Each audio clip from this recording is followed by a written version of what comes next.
Pemirsa podcast Medium TV, kita bertemu lagi di salah satu program yang ada di channel Medium TV, yaitu program Kupas Tuntas.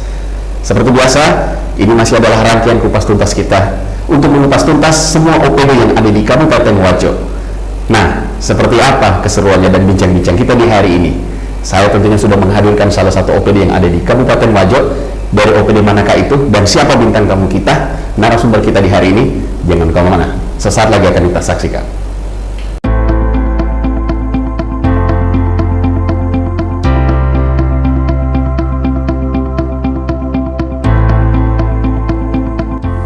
Kupas Tuntas.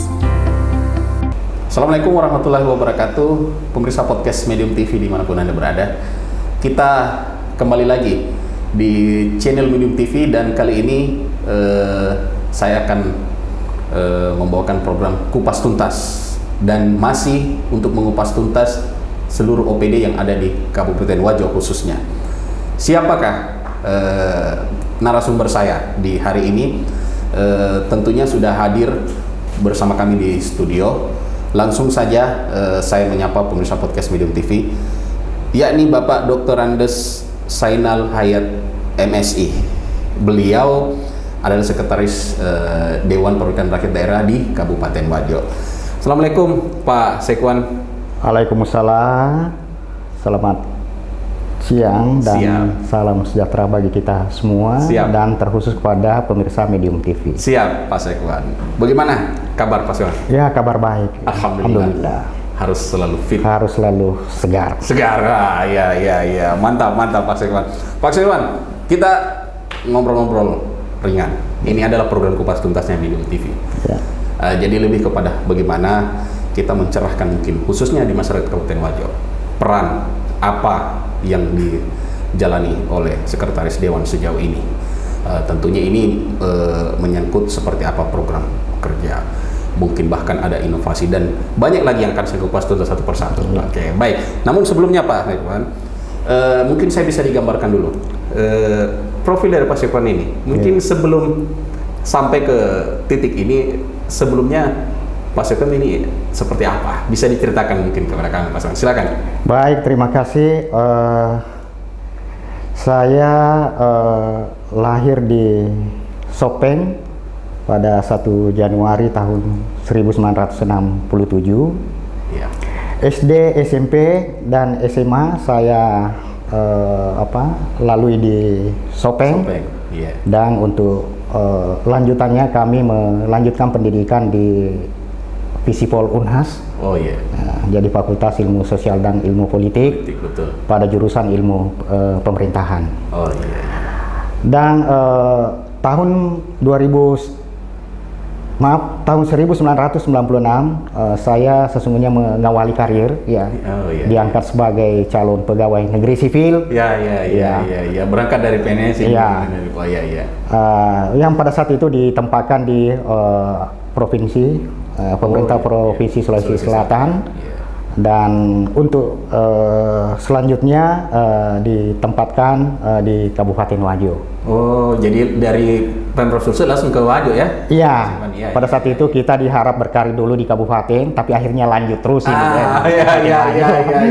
Dari tahun 96. Oh, jadi begitu menjadi PNS, tidak lama setelah itu langsung.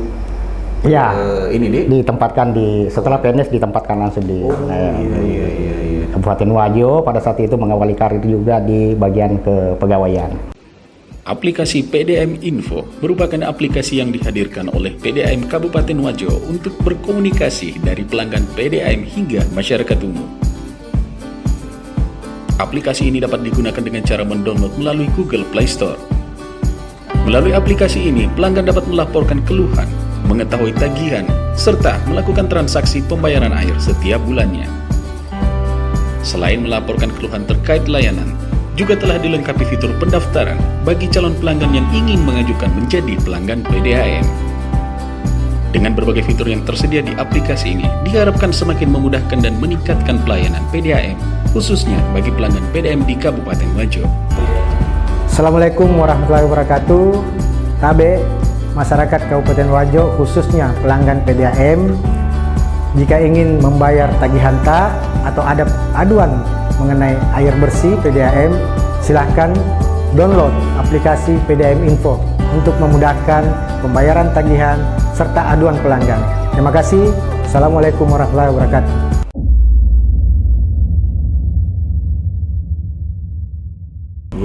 Dan pada tahun 1997 saya mendapatkan jabatan yaitu Kasubag Persidangan dan perundang-undangan di Sekretariat DPRD Kabupaten Wajo. Jadi saya ini berkarir dari sejak tahun 1998 ya? Ya, berkarir sebagai Kasubag Persidangan dan jadi setelah ditempatkan di Kabupaten Wajo, ditempatkan di Kabupaten Wajo, saya memulai karir di bagian kepegawaian pada saat itu, dan kemudian mendapatkan jabatan pada bagian risalah dan persidangan pada Sekretariat DPRD Kabupaten Wajo pada saat itu. Sebelum mencapai di Sekwan sekarang, apa jabatan terakhir yang diemban oleh Bapak Zainal? Jadi sebelum menjabat sebagai Sekwan, saya menjabat sebagai Kepala Bagian Perundang-undangan pada Sekretariat DPRD Kabupaten Wajo, kemudian menjabat berubah nomenklatur menjadi Kepala Bagian Legislasi dan Persidangan. Kemudian setelah itu kami mengikuti lelang jabatan pada saat itu, dan pada tahun 2020 saya menjabat sebagai Sekwan.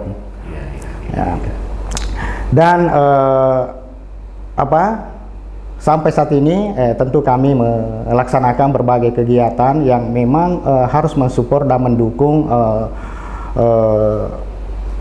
program Bapak Bupati, kebijakan Bapak Bupati pada RPJMD. Saya kira itu, Pak. Siap. Baik, Pak Sekwan. Saya pikir memang sebelum menjabat di posisi Sekretaris Dewan saat ini memang sudah berkecimpung di sekitaran Dewan khususnya di DPRD Kabupaten Wajo ini. Dan setelah mungkin dilantik oleh Pak Bupati, Pak Sekwan, langkah pertama apa yang Bapak jalankan di roda pemerintahan ini? Bisa dijelaskan mungkin, Pak Sekwan? Ya, langkah yang pertama kami lakukan adalah tentu melakukan orientasi dulu, melakukan pemetaan dulu, dan melakukan pertemuan dengan kepada seluruh staf ya. Saya mau tahu persis kompetensi dan kapasitas. Betul. Ini dan, lebih lagi. Dan latar belakang dari masing-masing staf ya. Tentu akan kami tempatkan berdasarkan kapasitas dan kompetensi yang dimiliki oleh para staf. Supaya tidak salah tempat. Supaya direct mind dan on direct place mendapat orang yang tepat pada tempat yang tepat. Itu sesungguhnya yang kami lakukan di langkah awal. Tentu sebagai Sekretariat DPRD, tentu supportnya tidak keluar, tapi supportnya ke dalam. Pasti. Di mana tugas pokoknya adalah di samping formalistik administratif itu, yang prioritas yang harus dilakukan oleh Sekretariat DPRD adalah mensupport tugas dan fungsi DPRD pada 3 fungsi. Apa bisa dijelaskan 3 fungsi itu? Fungsi anggaran, fungsi pembentukan peraturan daerah, dan fungsi pengawasan. Fungsi anggaran ini bagaimana Sekwan memastikan bahwa tahapan APBD ini konsisten terhadap ketentuan perundang-undangan. Sesuai dengan perundang-undangan. Ini penting dilakukan oleh seorang Sekwan, memastikan bahwa tahapan ini sesuai dengan ketentuan peraturan perundang-undangan. Yang kedua, fungsi pembentukan peraturan daerah. Tentu ada indikatornya adalah Propemperda, program pembentukan peraturan daerah. Pembentukan peraturan daerah merupakan program tahunan, perda-perda apa yang akan dibahas dan ditetapkan tahun depan misalnya. Jadi setiap tahun ini. Jadi setiap tahun itu, iya. Jadi gambaran saja di tahun 2021 itu ada 16 Propemperda, 14 yang ditetapkan. Jadi ada 87,5% pencapaian di tahun 2021. Ini di tahun 2022 ini kembali kita programkan 11 peraturan daerah, 7 usul pemerintah daerah dan 4 usulan melalui inisiatif DPRD. Ini harus dipastikan, harus dikawal, bagaimana target yang ada dalam Perda ini dapat tercapai. Nah, kemudian pengawasan, fungsi pengawasan DPRD bagaimana membangun mengawal komitmen Dewan melakukan kontrol yang bersifat konstruktif. Konstruktif. Tentu ada juga rambu-rambu pengawasan, tentu itu semua ini kita fasilitasi bagaimana berjalan efektif. Itu sesungguhnya peran kita, fungsi fasilitasi mengawal sesuai ketentuan peraturan perundang-undangan. Saya kira begitu terkait dengan itu hanya gambaran singkat terkait dengan itu. Baik. Tadi sudah dijelaskan secara umum mengenai fungsi dan peranan dari masing-masing anggaran, perda dan pengawasan. Lantas bagaimana program itu berjalan sejauh ini, Pak Siwan? Di ketiga fungsi tadi, apakah sudah berjalan sesuai rule-nya atau mungkin seperti apa dinamikanya? Namanya lembaga politik itu kan pasti ada dinamikanya. Saya memastikan itu pasti ada dinamikanya. Tapi bagi saya itu adalah seni. Seni sebenarnya memainkan peran. Ini terus berputar ini terus berputar. Tentu misalnya dalam persiapan pembahasan APBD, tentu kami menyiapkan ruang-ruang konsultasi. Ada juga ruang-ruang konsultasi antara pihak pemerintah daerah, dalam hal ini bupati dan wakil bupati, didampingi oleh perangkat daerah terkait, kemudian pimpinan DPRD bersama dengan pimpinan alat kelengkapan DPRD. Alat kelengkapan yang kami maksudkan adalah pimpinan komisi, pimpinan badan kehormatan, badan musyawarah, badan anggaran, dan badan pembentukan peraturan daerah. Saya kira itu ruang-ruang diskusi ini yang sangat efektif. Orang istilahkan setengah kamar sebelum masuk area pembahasan. Jadi di situ dulu dilebur semua. Supaya dua institusi ini satu persepsi. Terhadap setelah tidak beda-beda lagi. Tidak beda lagi, meskipun kalau ada tapi itu tidak terlalu. Baik. Pak Sekwan, kan kita ketahui ini ada 25 program kerja yang digaungkan oleh Pak Bupati dan Wakil Bupati. Sejauh mana mungkin Anda melihat Pak Sekwan terhadap program tersebut, dan apa mungkin pengawasan atau peranan khususnya dari Sekretaris Dewan? Silakan. Jadi tadi saya sampaikan bahwa untuk Sekretaris DPRD mungkin tidak mensupport langsung tidak terlibat langsung dengan 25 kerja nyata Bapak Bupati, akan tetapi dari sisi regulasi tentu ada beberapa regulasi-regulasi yang diajukan oleh pihak pemerintah daerah maupun melalui hak inisiatif DPRD. Kami mensupport di situ kami mengawal betul itu. Seperti misalnya Perda perlindungan lahan pertanian berkelanjutan, itu mungkin supportnya ke peningkatan pendapatan per kapita masyarakat, pengembangan dan perlindungan ekonomi kreatif, itu mungkin di situ peran kami. Tentu di rapat badan musyawarah kami mengajukan itu perda-perda yang prioritas. Perda-perda yang prioritas skala prioritas yang harus dibahas lebih awal, yang tentu akan mensupport dari 25 program kerja nyata Bapak Bupati. Juga perlu saya sampaikan bahwa sebenarnya Sekuan ini tidak hanya dituntut untuk menguasai formalistik administratif itu, akan tetapi lebih kepada bagaimana hubungan kemitraan antara pemerintah daerah dengan pihak DPRD ini dalam tataran harmonis harus tetap berada dalam titik keseimbangan. Istilah saya titik keseimbangan. Betul, harus seimbang supaya agar penyelenggaraan pemerintahan daerah berjalan efektif. Oke, tadi sudah disebut Pak Sekuan. Ini pentingnya bagaimana menjaga keseimbangan.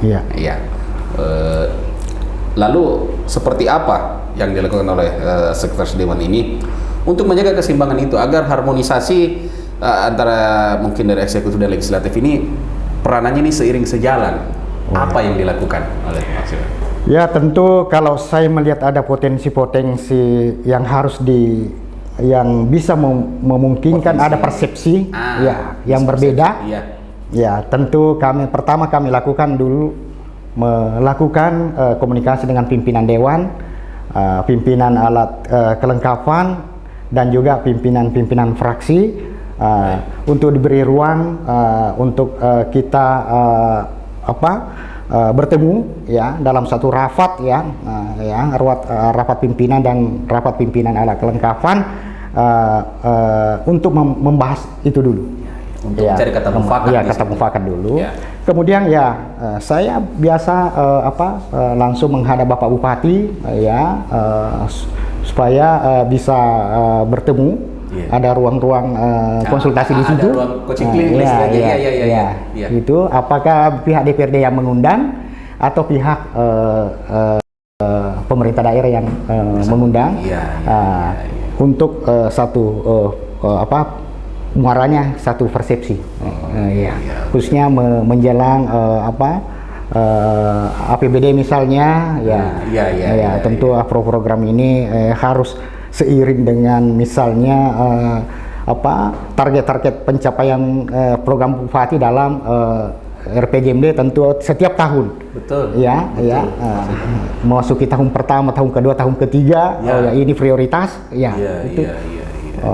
harus kita menyatukan persepsi itu.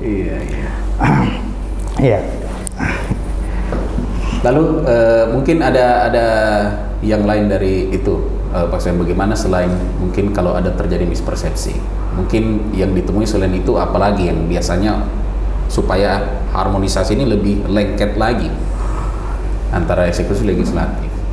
Jadi di samping itu tadi ruang-ruang konsultasi, saya terkadang melakukan pertemuan dengan pimpinan, pimpinan dan pimpinan fraksi memediasi ini. Tentu juga ada harapan-harapan dari fraksi, harapan-harapan dari fraksi tentu kami juga menyampaikan bahwa seperti ini. Intinya ada komunikasi dua arah. Ada komunikasi dua arah. Baik, Pak Sekuan. Tadi kan juga saya sudah disinggung.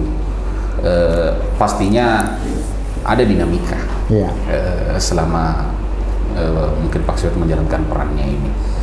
Dinamikanya seperti apa? Mungkin bisa dibagi, kadang terjadi ini atau ini, bisa dibagi dinamika itu, Pak Sekuan. Seperti apa misalnya yang terjadi, kendala-kendala yang ada selama ini mungkin, Pak Sekuan? Jadi di samping tadi tentu ada disampaikan tadi bahwa ada dinamika. Tentu berbagai macam dinamika yang terjadi. Bagaimana dinamika ini menjadi sebuah seni. Tentu kami yang sesungguhnya kami sudah lama di Sekuan, jadi pasti lingkungan di sekretariat DPRD sudah paham betul bagaimana budaya yang ada di sana. Tentu pendekatan-pendekatan apakah fraksi atau personal masing-masing anggota DPRD untuk memberikan pemahaman tentang program-program tadi yang akan dijalankan oleh pihak pemerintah daerah. Tentu juga Dewan memiliki program ya yang tentunya harus mensupport RPJMD yang melalui usulan melalui hasil reses DPRD. Nah. Ya, tentu ada usulan-usulan itu juga. Ya, tentu kita komunikasikan dengan pihak perangkat daerah yang terkait, dalam hal ini Bapeda. Kita menyiapkan ruang juga untuk itu. Ya, menyiapkan ruang konsultasi untuk itu supaya paralel ya apa usulan dari Dewan ini sesuai dengan arah kebijakan dari pihak pemerintah daerah yang termuat dalam RPJMD. Jadi intinya adalah komunikasi. Ya. Dan komunikasi secara paralel ini juga menjadi kunci. Ya, betul. Di mana bahwa komunikasi tersebut berjalan dua arah hingga menghasilkan mungkin kata mufakat. Iya, seperti itu mungkin Pak Sirwan. Baik, Pak Sirwan, oke, tadi saya sudah mendapatkan gambaran sangat lengkap, mulai dari bagaimana langkah-langkah yang Pak Sirwan lakukan ketika awal berada diamanahkan untuk menjadi sekretaris Dewan, tentang sejauh ini program yang sudah dijalankan.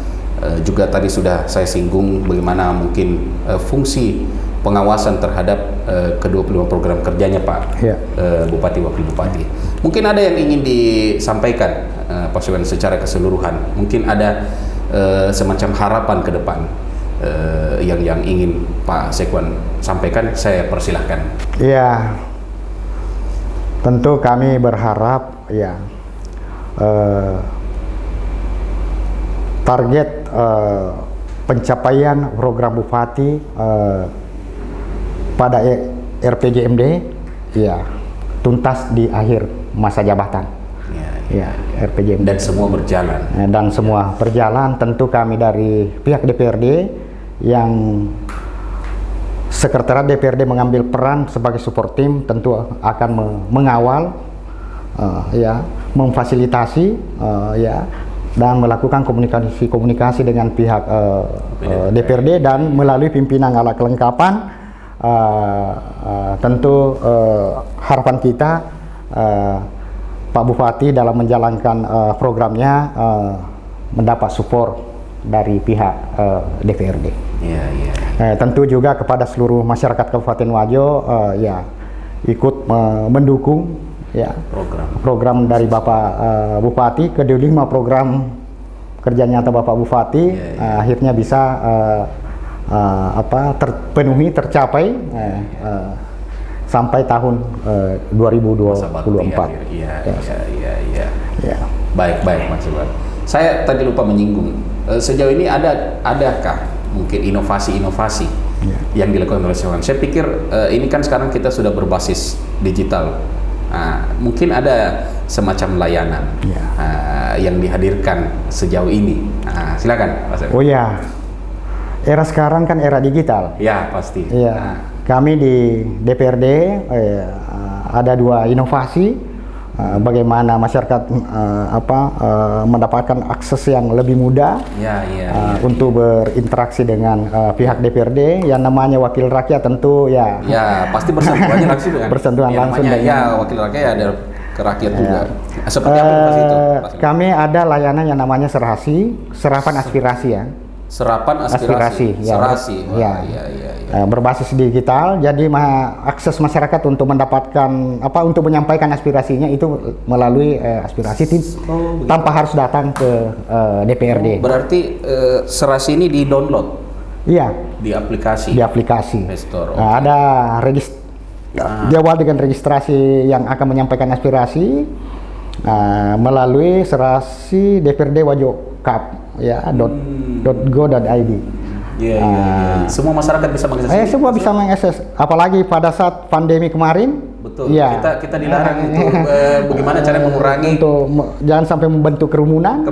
Iya. Ketemu langsung dibatasi. Ketemu langsung dibatasi. Nah, Maka jadi silakan menyampaikan, menyampaikan secara langsung. Akan menyampaikan melalui aplikasi ini. Ya, tentu Dewan akan merespon ya. Ya. Pasti sudah ada yang menangani khusus sudah ini. Ada menangani dan khusus. Standby. Ya, ada tim khusus ya. Tim penerima aspirasi yang bertugas setiap harinya dari pihak DPRD yang akan merespon dan memberi tanggapan dan jawaban terhadap aspirasi yang masuk ya. Yang kedua, ada aspirasi namanya ADENA. Apa Pak? ADENA. ADENA. Ya. ADENA. ADENA. Oke, ADENA ini itu, apa? Pembentukan produk hukum daerah. Oke, bisa diceritakan Jadi sedikit? masyarakat bisa memberikan saran dan masukan terhadap ramperda yang akan dibahas di DPRD, dan juga bisa mengakses perda-perda yang sudah ditetapkan oleh DPRD.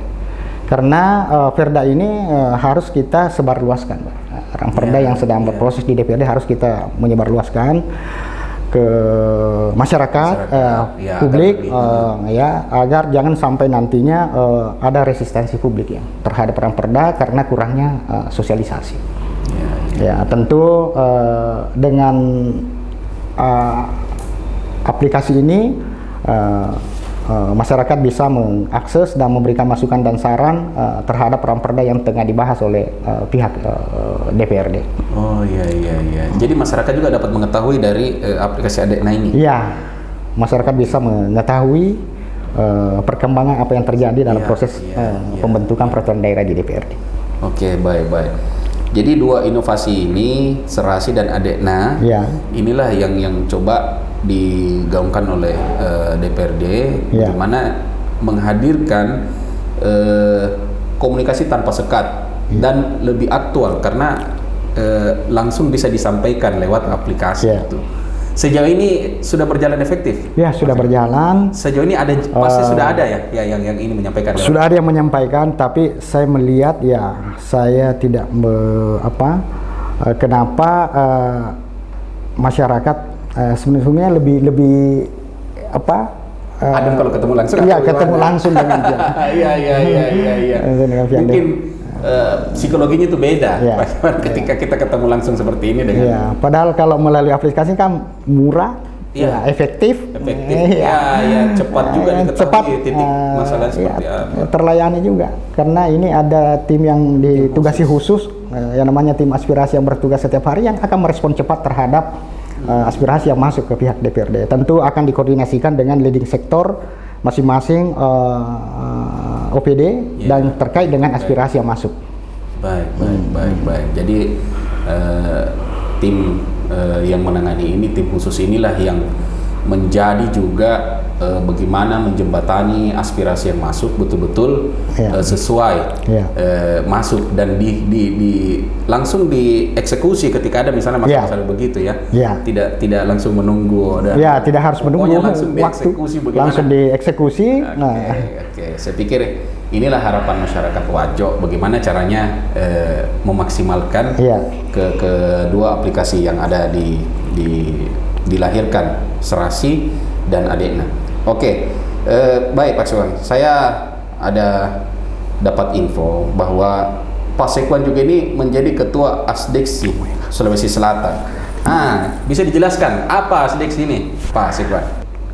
Asdeksi ini adalah asosiasi sekretaris DPRD Kabupaten Kota seluruh Indonesia.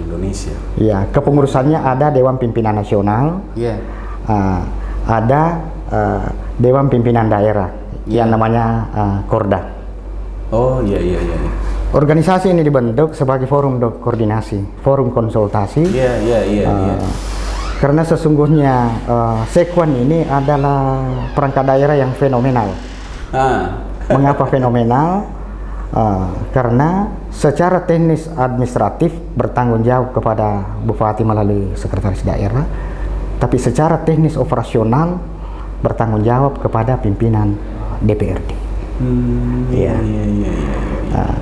Dan tadi saya sampaikan bahwa subfornya kan tidak keluar tapi ke dalam. Ke dalam. Itu pelaksanaan tugas dan fungsi DPRD. Iya. Tentu DPRD ini lembaga politik, ya. Itu tadi saya sampaikan bahwa pasti akan kita menemui ada dinamika di dalamnya. Betul. Tentu dibutuhkan seorang aparatur yang profesional, ya, karena ada dua wilayah administrasi dan wilayah politis, ya. Inilah yang Wilayah profesional ini yang mensupport wilayah politis, ya. Iya. Tentu dibutuhkan seorang aparatur yang sangat paham betul, ya. Betul. Kompeten lah. Kompeten, punya kapasitas. Dan harus paham betul, ya, lembaga ini seperti apa. Nah, asosiasi Sekuan ini, ya, ini apa namanya, sebagai forum konsultasi yang memang rutin melakukan pertemuan-pertemuan, apakah bersifat nasional atau bersifat dilaksanakan di internal. Itu selalu membahas kekinian, ya, persoalan-persoalan kekinian, apakah kita kaji betul aspek regulasi dan dalam tataran implementasi, ya, tentu ada dasen-dasolenya, harapan dan kenyataannya di situ, ya, inilah kita bahas, ya, bersama, karena jangan sampai terjadi hal-hal yang berpotensi kita bersentuhan dengan hal-hal yang tidak hal yang bertentangan dengan ketentuan peraturan perundang-undangan. Kita kaji betul itu, dan ini sangat efektif untuk itu. Dan di tahun 2020 setelah saya dilantik menjadi Sekuan dan ada pertemuan seluruh Sekuan Sulselbar. Oh iya. Ya, pada saat itu. Iya. Dan secara aklamasi memilih saya, ya, selaku ketua umum, ya. Oh, jadi tidak lama setelah dilantik, ya, langsung terpilih menjadi ketua. Langsung mungkin dia bekal rekam karir saya, rekam jejak saya, bahwa dia berkarir memang di Sekuan, sehingga terpilih secara aklamasi, dan telah kami melakukan pertemuan di tingkat Korda, ya, tentu memperhatikan daerah pernah dilakukan di Bantaeng, di Wajo, pertama di Wajo, baru di Bantaeng, dan kemungkinan di Polma lagi yang ke depan ini. Baik. Ya. Pak Sekuan, saya juga dapat info bahwa Pak Sekuan ini ternyata ada juga prestasi yang sudah diraih, ya, yakni penghargaan Kepala OPD terbaik. Ya. Bisa diceritakan mungkin sedikit Pak Sekuan, kenapa, apa rumusnya ini, atau kiat-kiat apa ini, kenapa bisa sampai mendapatkan OPD terbaik dari 5 bupati? Silakan. Alhamdulillah, pada pengagurahan perangkat daerah terbaik, ya, pada tahun 2022 ini kami, saya termasuk salah satu, ya, betul. Berkinerja terbaik. Tentu ini buah dan hasil kerja maksimal dari teman-teman semua di jajaran Sekuan, dan semua indikator-indikator itu, penilaian itu, ya, alhamdulillah kita penuhi, ya. Sistem akuntabilitas kinerja instansi pemerintah, LKJIP, LAKIP, dan beberapa indikator-indikator lain, termasuk penerimaan aspirasi kita di DPRD, semua itu menjadi indikator penilaian, dan berbagai aspek lain yang dinilai, ya, tentu ini membuahkan hasil, menjadi salah satu perangkat daerah terbaik, ya, tahun 2022 ini. Oh iya, itu 2022 ya, ya. Pak Sekuan, ya. Baik. Oke, tadi info yang saya dapat ini memang khususnya dari Pak Sekuan ini mendapatkan penghargaan Kepala OPD terbaik, tentunya tidak lepas dari inovasi-inovasi yang sudah dilakukan. Terpenuhinya indikator-indikator yang tadi sudah diuraikan beberapa, sehingga memang Pak Sekuan layak mendapat itu. Ternyata itu rumusnya, pemirsa. Oke, Pak Sekuan, mungkin saya pikir sudah sangat jelas apa yang Pak Sekretari juga sudah dari pertama disampaikan hingga tadi saya mengorek sedikit kenapa bisa hingga terpilih secara aklamasi menjadi ketua SDEKSI sudah dijelaskan juga oleh Pak Sekwan, dan juga kita mengulik sedikit, mengupas tuntas kenapa, apa rumusnya sehingga mendapatkan OPD terbaik dari 5 bupati. Luar biasa. Baik Pak Sekwan, mungkin ada lagi yang mau ditambahkan dari Pak Sekwan sebelum saya menutup podcast kita di hari ini? Ya, saya ingin menyampaikan terima kasih. Siap. Pihak Medium TV atas wawancara ini. Siap. Kami juga berterima kasih Pak Sekwan. Pemirsa podcast Medium TV, itulah tadi ngobrol-ngobrol kita dengan Bapak Sekretaris Dewan, Bapak Zainal Hayat. Betul Pak ya? Iya. Yang sudah menceritakan kepada kita seperti apa peranan khususnya yang dijalankan oleh Sekretaris Dewan, baik itu ketika Pak Zainal pertama kali diamanahkan untuk menjabat di posisi ini, langkah strategis apa yang beliau ambil hingga dinamika yang ditemui, lalu inovasi yang dilahirkan sehingga menelurkan prestasi. Ini kan sangat luar biasa perjalanannya Pak Sekwan. Bukan perjalanan yang mudah, karena saya juga mengorek sedikit dari biografi beliau, memang berangkatnya dari pemerintahan. Sehingga kalau saya berbicara yang namanya sudah dari akar bawahnya ini, saya pikir khatam lah untuk di situ. Makanya tidak salah jika Pak Zainal Hayat ini ada di posisi Sekretaris Dewan saat ini, karena memang sangat kompetensinya sudah tidak perlu diragukan pemirsa podcast Medium TV. Baiklah, kita akan ketemu lagi tentunya dengan OPD yang berbeda dan juga narasumber yang berbeda. Kita masih di program Kupas Tuntas, jadi pastikan pemirsa podcast Medium TV tetap mengikuti channel Medium TV ini untuk kita mengupas tuntas OPD-OPD yang ada khususnya di Kabupaten Wajo. Mungkin itu dulu dari saya. Demikian saya undur diri dulu. Terima kasih. Assalamualaikum warahmatullahi wabarakatuh.